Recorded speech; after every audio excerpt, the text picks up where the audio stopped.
गाडा चालवणारी गावातली जी प्रमुख मंडळी असते, समाजामध्ये बसणार उठणारी जी प्रमुख मंडळी असते, आपल्या गावाचं काहीतरी भलं व्हावं, आपल्या गावाचा काहीतरी चांगला विकास व्हावा, गावाची वृद्धी व्हावी, गाव नावारूपाला यावं, याच्याकरता धडपडणारी मंडळी, ही मंडळी आता मागे पडते की काय भीती वाटायला लागली.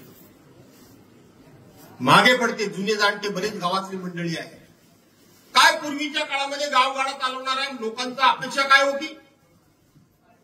काय गावगाडा चालवणाऱ्या लोकांची इच्छा होती की माझ्या गावामध्ये चांगल्या प्रकारचं शिक्षण हे माझ्या गावातल्या मुलांना मिळालं पाहिजे, चांगलं शिक्षण माझ्या मुलांना मिळालं पाहिजे, त्यांना बसण्या उठण्याकरता चांगल्या प्रकारची शाळा असली पाहिजे, त्यांना वह्या पुस्तकं मिळाली पाहिजेत.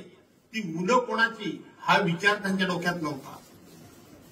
तर जगाच्या बरोबरीनं स्पर्धेमध्ये जर टिकायचं असेल तर त्या स्पर्धेमध्ये एकमेव महत्वाचं काम हे केलं पाहिजे की लोकांना सुशिक्षित नाही, केवळ सुशिक्षित सही करण्यापुरतं नाही, तर जगाच्या स्पर्धेमध्ये टिकण्याकरता जगामधल्या प्रत्येक स्पर्धेमध्ये बरोबरीनं त्या ठिकाणी पुढे जाण्याकरता म्हणून शिक्षणाशिवाय पर्याय नाही. आणि म्हणून माझ्या गावातल्या मुलांना चांगलं शिक्षण मिळालं पाहिजे, चांगलं शिक्षण मिळालं पाहिजे. गावगाडा चालवणाऱ्या लोकांच्या गावाच्या विकासाच्या संकल्पना काय होत्या की माझ्या गावातल्या बाया बहिणींना गावामध्ये चांगल्यात चांगलं पाणी मिळालं पाहिजे, स्वच्छ पाणी मिळालं पाहिजे, शुद्ध पाणी मिळालं पाहिजे. आणि मार्च एप्रिल मे महिन्यामध्ये सुद्धा ते कायम पाणी त्यांना पोहोचलं पाहिजे. अशा पद्धतीनं गावामध्ये पाणी योजना राबली पाहिजे, ही त्यांची भावना होती. अख्ख्या गावाला पाणी मिळालं पाहिजे. आणि ही भावना कोणाची जास्तीत जास्त होती? तर आपल्या इकडच्या कोकणातले बहुसंख्य लोक हे मुंबई पुण्यामध्ये नोकरी करता जातात, मुंबई पुण्याकरता नोकरी करता जातात. बऱ्याचशा जणांची बायका मुलं सुद्धा त्यांच्या बरोबरच असतात. त्यांचं इकडे गावाकडे फार कोणी असतं असं नाही, पण तरी सुद्धा त्यांची भावना ही असते की मी मोठ्या शहरामध्ये नळाचं पाणी पितोय, माझ्या या ठिकाणी दयाळ सारख्या तुम्ही मगापासून एखाद्या दरीत म्हणालात, त्या दरीमध्ये वसलेल्या गावाला सुद्धा घराघरात शहराप्रमाणे नळानं पाणी मिळालं पाहिजे, ही भावना गावगाडा चालवणाऱ्या लोकांची. मोठ्या शहराप्रमाणे माझ्या गावामध्ये प्रत्येक रस्ता चांगला असला पाहिजे, प्रत्येक रस्ता चांगला असला पाहिजे. पावसा पाण्यातून त्या ठिकाणी नदी नाल्यावरून अलीकडून पलीकडे पलीकडून अलीकडे जात असताना पूर्वी लाकडी साकव घातले जायचे. गावचे लोक श्रमदान करून लाकडी साकव घालत होते. आता गावागावामध्ये वाडीमध्ये 4-2 नाही, अनेकांच्या घरासमोर गाडी आहेत, त्या गाड्या झाल्या. त्यामुळं आपल्या वाडीमध्ये पुलावरून गाड्या गेल्या पाहिजेत. माझ्या गेल्या पाहिजेत असं नाही, तर माझ्या गावातल्या ग्रामस्थांच्या गेल्या पाहिजेत, माझ्या वाडीतल्या ग्रामस्थांच्या गेल्या पाहिजेत, हा विचार त्या लोकांच्या मनामध्ये होता.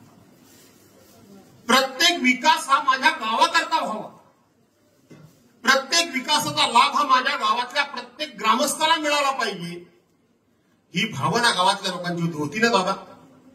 आता विकासाचे संकल्प बदललाय, विकासाची व्याख्या बदलली आहे. आता माझ्या पदरात काय पडेल सांगताना सांगायचं काय की मी विकासाकरता इकडे गेलो तिकडे गेलो, ज्याचा उल्लेख आता कोणतरी मगाशी केला. सध्या विकासाच्या नावाचं मोठं पेव फुटले.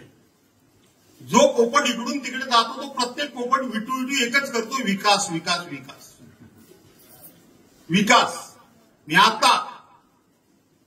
मी जोपर्यंत खेडच्या हद्दीपर्यंत मी आलो तर मी 35 मिनिटात चिपळूणमधून आलो. आणि खेडचा मी शहरामध्ये आज प्रवेश केला. तुम्ही गेलात काय कोणी खेडामध्ये? एक पण खड्डा नाही आहे ना? खड्डा नाही ना अजिबात जरा सुद्धा. इथं मला खेडच्या आपल्या भरणा नाक्यापासून शहरामध्ये प्रवेश केल्यापासून इथं दयाळच्या सीमेवर येईपर्यंत 45 मिनिटं लागली. प्रकाश इंचभर रस्ता जागेवर शिल्लक नाहीये, इंचभर जागेवर रस्ता शिल्लक नाहीये. जे कोणी विकासाच्या वल्गना करतात, विकासाच्या गप्पा मारतात, त्यांच्या विकासाच्या संकल्पना काय? आणि जो गाववाडा जुन्यातले लोक चालवत होते त्यांच्या विकासाच्या संकल्पना काय हे मी आपल्या लक्षात आणून देतोय. त्या रस्त्यावर मी अनेक नेत्यांनी एवढे होर्डिंग बघितले, माझ्याकडे पण नाहीये इथं आले, एवढे होर्डिंग बघितले.